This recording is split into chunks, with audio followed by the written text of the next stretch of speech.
नमस्ते बच्चों। आज हम एक नए सेगमेंट के साथ आए हैं और ये भी वही सीरीज का हिस्सा है फिजिक्स एंड मैथमेटिक्स का।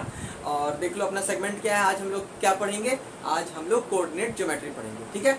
और कोऑर्डिनेट ज्योमेट्री का जो है पढ़ने का जरूरत इसलिए क्योंकि फिजिक्स में कई जगह आपको पोजीशन जानने की जरूरत पड़ेगी, तो उसके लिए आपको कोऑर्डिनेट आना चाहिए कि क्यों, मतलब कौन से पोजीशन पे है, कौन से एक्सिस में है, पॉजिटिव डायरेक्शन में है, नेगेटिव डायरेक्शन में, ये सब आपको आना चाहिए। तो उसके लिए इम्पोर्टेंस है कि आप कोऑर्डिनेट ज्योमेट्री की जानकारी रखें। तो उसके तहत हम आपको समझा रहे हैं और हम जो आपको समझाएंगे तो जस्ट सिर्फ उतना ही पढ़ना है हम लोग को जितना की यूज में है, ठीक है। चल, तो कोऑर्डिनेट ज्योमेट्री यहाँ पर बात करें तो ज्योमेट्री लग गई है और कोऑर्डिनेट लग गया, ठीक है ना। तो कोऑर्डिनेट लग गया तो यहाँ पर बात हो गई एक्सिस की। किसकी बात होगी? एक्सिस की। तो अब आपको एक्सिस की बात करें, एक्सिस एक लाइन होता है, ठीक है ना। तो यहाँ पर कितने एक्सिस आपको पढ़ने तो बहुत सारे एक्सिस होते हैं, 2D होता है, 3D होता है, लेकिन कोऑर्डिनेट ज्योमेट्री में हम लोग सबसे पहले सीखेंगे सिर्फ 2 एक्सियल की बात करें। जैसे हमने एक वर्टिकल लाइन खींच लिया और ये एक हॉरिजॉन्टल लाइन खींच लिया, इसका नाम हम लोग दे देते हैं एक्स डैश और इसका नाम दे देते हैं वाई डैश। समझ गए?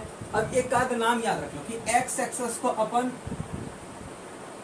एब्सीसा कह देते हैं और वाई एक्सेस को हम लोग कह देते हैं ऑर्डिनेट, ठीक है ना।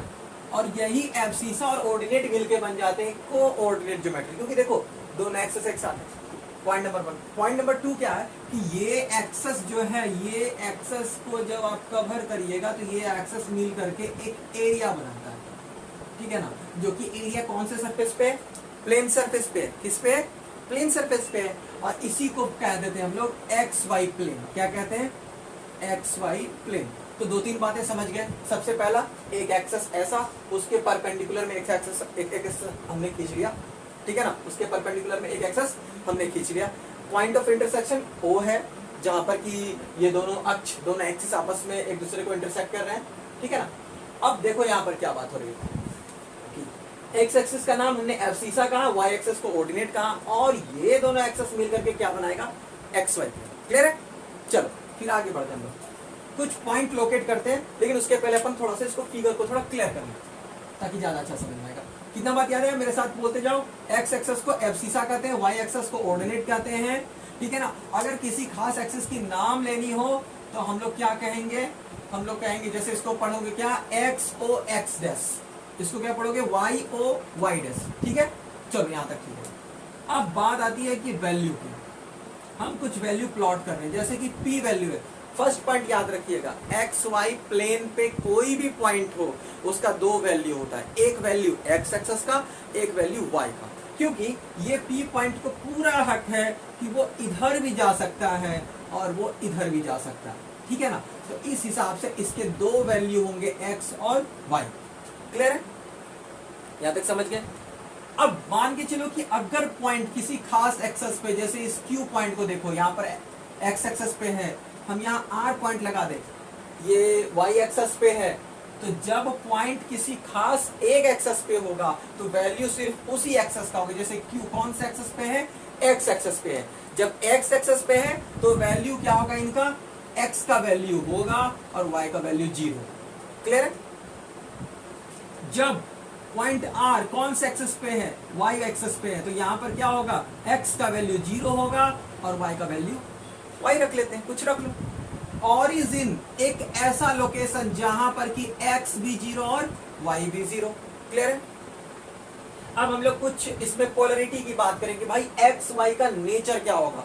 क्योंकि कोऑर्डिनेट ज्योमेट्री में जैसे आप क्वाड्रेंट बदलोगे, क्वाड्रेंट ट्रिगोनोमेट्री में हम समझाएं, तो जैसे इस क्वाड्रेंट को बदलोगे तो पोलरिटी बदलती है। जैसे आप इस फर्स्ट क्वाड्रेंट से आप सेकेंड क्वाड्रेंट में आइए, इनको हम लोग 4 क्वाड्रेंट कहते हैं, 1 2 3 और 4। जैसे फर्स्ट क्वाड्रेंट से आप सेकेंड क्वाड्रेंट में आओगे तो यहाँ पर x का वैल्यू नेगेटिव हो जाएगा, y का वैल्यू पॉजिटिव हो जाएगा। इसका मतलब अगर कोऑर्डिनेट हम अलग अलग भी रख लेते हैं तो कोई बात नहीं, लेकिन यदि इधर हम कुछ टी पॉइंट दे दें और इसका वैल्यू अगर शो करें तो यहाँ पर होगा कैसा? -x plus Y. ठीक है, क्लियर है? आगे बढ़ते हैं। जैसे थर्ड क्वाड्रेंट में आओगे तो यहां पर x भी नेगेटिव और y भी नेगेटिव। क्लियर है?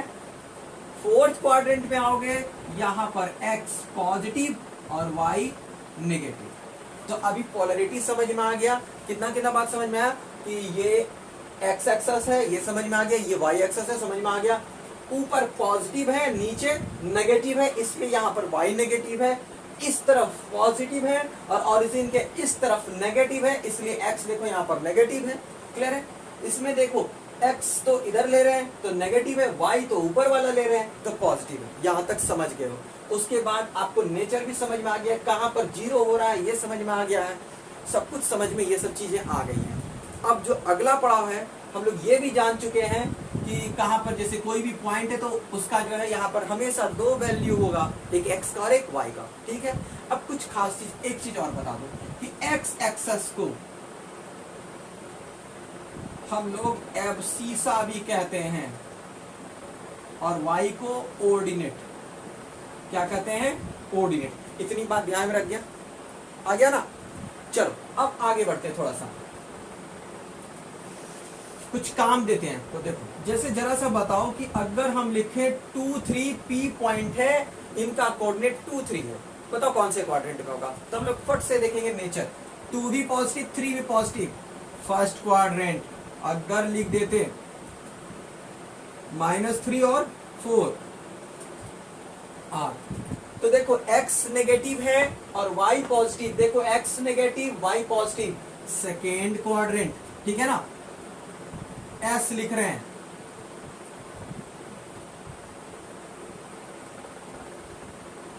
बताओ x भी नेगेटिव y भी नेगेटिव, थर्ड क्वाड्रेंट। ठीक है ना? क्लियर है ना? चलो आगे बढ़ते हैं। अभी t पे आओ, t का कुछ वैल्यू लेते हैं, ले लेते हैं -4 और 0। ये बताओ क्या होगा?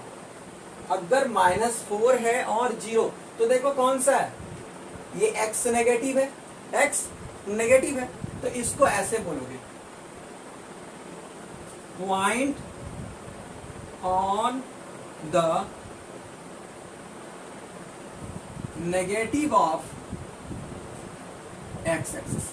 मतलब x एक्सेस के नेगेटिव में वो पॉइंट लाई कर रहा है यहां पर, इसको आप कहिएगा -4 0। क्लियर है ना? उसी तरह अगर u कोई पॉइंट लिख दे और उसको बता दे कि यहां पर ये हो जाएगा, तो देखो x positive y negative, quadrant बता दो कि फोर्थ क्वाड्रेंट। क्लियर है ना? तो इस तरह से आप समझ गए कि कहां कैसे क्या होना है। क्लियर है? एक बात जान लो, ये सारा एंगल यहाँ पर जो जितनी भी एक्सिस इंटरसेक्ट करती है सारे 90 डिग्री पे इंटरसेक्ट करते हैं, इसलिए इनका नाम क्वाड्रेंट पड़ा है। क्लियर है? चलो हम लोग आगे बढ़ते हैं। अब हम लोग एक सीखेंगे जो आप लोग पढ़ के आए हो कि कैसे अगर अपने को दो पोजीशन मिल जाए या एक पोजीशन मिल जाए तो ओरिजिन से हम डिस्टेंस कैलकुलेट करेंगे। देखो अपने पास फिर से एक बार x और ये x डैश, ये o, ये y, ये y डैश, ये। ठीक है? इस बार हम लोग क्या सीखेंगे? हम लोग सीखेंगे अगर अपने पास प्लेन पे दो पॉइंट है तो दोनों के बीच का डिस्टेंस हम कैसे कैलकुलेट करें। तो देखो मान के चलो ये एक p पॉइंट है और अगला पॉइंट q है। इस p का कोऑर्डिनेट x1 y1 है और इस q का कोऑर्डिनेट x2 और y2 है। यदि आपको इस p q का डिस्टेंस निकालना है तो इसके लिए अपने पास डिस्टेंस फॉर्मूला है, डिस्टेंस फॉर्मूला है और आप इसके तहत आप पी क्यू का वैल्यू निकाल सकते हो। कैसा लिख करके? x2 माइनस x1 का whole square, y2 minus y1 का होल स्क्वायर। चलो देखते हैं एक पॉइंट लेकर के। अगर हम लोग ले लेते हैं एक छोटा सा पॉइंट, p का कोऑर्डिनेट कुछ दे दो, 2 और 3 दे दो और इसकी कोऑर्डिनेट कुछ और दे दो, 4 और 5 दे दो। तो अब PQ का वैल्यू निकालना है तो क्या करोगे?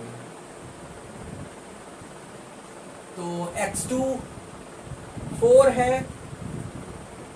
x1 2 है, इसका स्क्वायर कर दो, प्लस y2 5 है, y1 3 है, इसका स्क्वायर कर दो, कुल मिला के 4 minus 2 square 4, 2 square 4, what you will get √8 2 root upon 2, यानी कि पी क्यू के वैल्यू 2 रूट अपॉन 2 हो गया, 2√2 हो गया। अब आप इसका वैल्यू पुट कर लो, √2 का 1.414 पुट करके मल्टीप्लाई कर लो, you will get the nearest answer. Clear है? तो अपन डिस्टेंस फार्मूला का यूज भी देख लिए। एक बात जान लो, इसको इस फार्मूला को प्रूव करने में कोई बहुत बड़ा तितंबा नहीं है। अगर आपको पाइथागोरस थ्योरम आता है, एक बार लिख दूं मैं Pythagoras theorem, h square is equal to P square plus B square, तो हमको लगता है कि आप ये भी समझ जाओगे, लेकिन फिलहाल आपको फॉर्मूला याद रखना, ठीक है। अब एक कुछ चेंजेस आप कर सकते हैं फॉर्मूला में, कुछ चेंजेस आप कर सकते हैं। अगर मान के चलो कि एक पॉइंट 0 हो जाए, अगर x1 की वैल्यू 0 हो जाए, ठीक है ना, x1 की वैल्यू 0 हो जाए तो फॉर्मूला क्या बन जाएगा,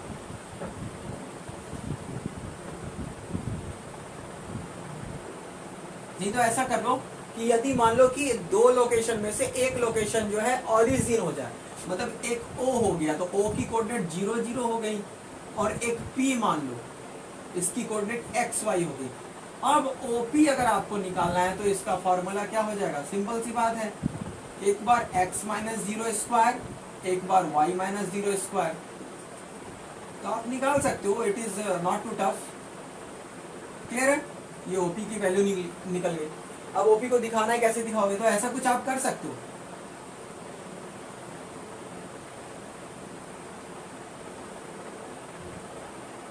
ठीक है, तो ये आपका OP का वैल्यू हो गया, और ये P को हमने दिखा दिया XY, इसको हम लोग 0 और 0 ओरिजिन का कोऑर्डिनेट हो गया, तो डिस्टेंस फॉर्मूला निकाल लगा करके आप ये निकाल सकते हो। क्लियर है? डिस्टेंस फॉर्मूला समझ में आ गया? हिंदी में इसे कहते हैं दूरी सूत्र, समझ में आ गया? इसका काम क्या है, दो पॉइंट का बीच डिस्टेंस निकालना, और बेस किस पे, ये पाइथागोरस थ्योरम पे बेस है। क्लियर है? चलो आगे बढ़ते हैं।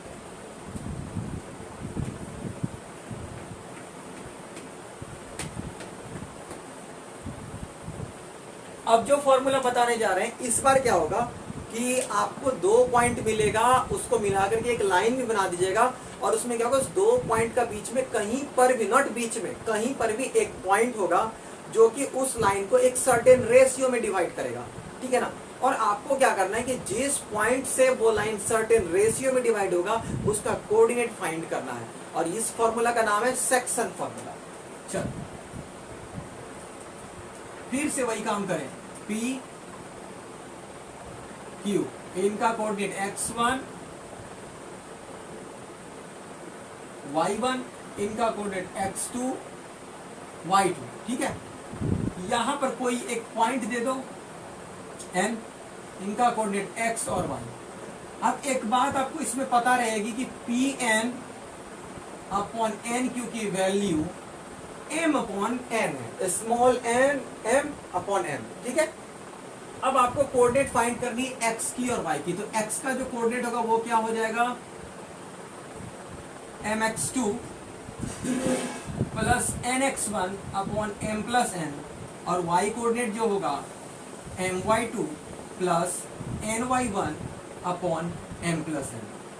इसमें देखो ऐसा हो जाए कि अगर ये रेशियो इक्वल टू 1 के बराबर हो जाए, किसके बराबर हो जाए, रेशियो इक्वल टू 1 के बराबर, मतलब ऐसा लिखेंगे तो समझ में आएगा, Pn अपॉन NQ यदि 1 के बराबर हो जाए, इसका मतलब क्या होगा, Pn is equal to NQ हो जाएगा।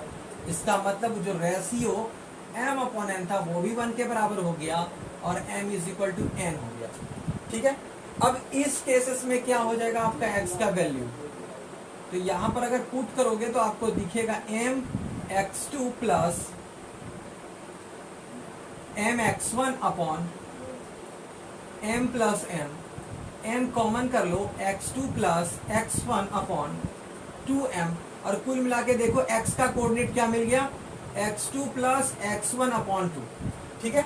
और सिमिलरली आप y का भी वैल्यू निकाल लोगे, तो y की वैल्यू क्या निकल जाएगी यहां पर, y की वैल्यू y की वैल्यू क्या निकल जाएगी, सिमिलरली जैसे कि x2 प्लस x1 अपॉन 2 आया, तो ठीक उसी तरह y का वैल्यू क्या होगा, y1 प्लस y2 अपॉन 2। और इसी का नाम जो है, जब ये रेशियो 1 का बराबर हो जाए, जब ये रेशियो किसके बराबर हो जाए, 1 के बराबर हो जाए, तो उस केस में जो आप x की वैल्यू निकाले x1 प्लस x2 अपॉन 2, यानी कि x कोऑर्डिनेट का वैल्यू मिड पॉइंट के केस में x1 प्लस x2 बाई 2 निकाला और y का value y1 plus y2 by 2 निकाला, तो ये जो वैल्यू हो गया यही आ जाता है मिड पॉइंट फार्मूला के अंतर्गत। मिड पॉइंट फार्मूला, ठीक है।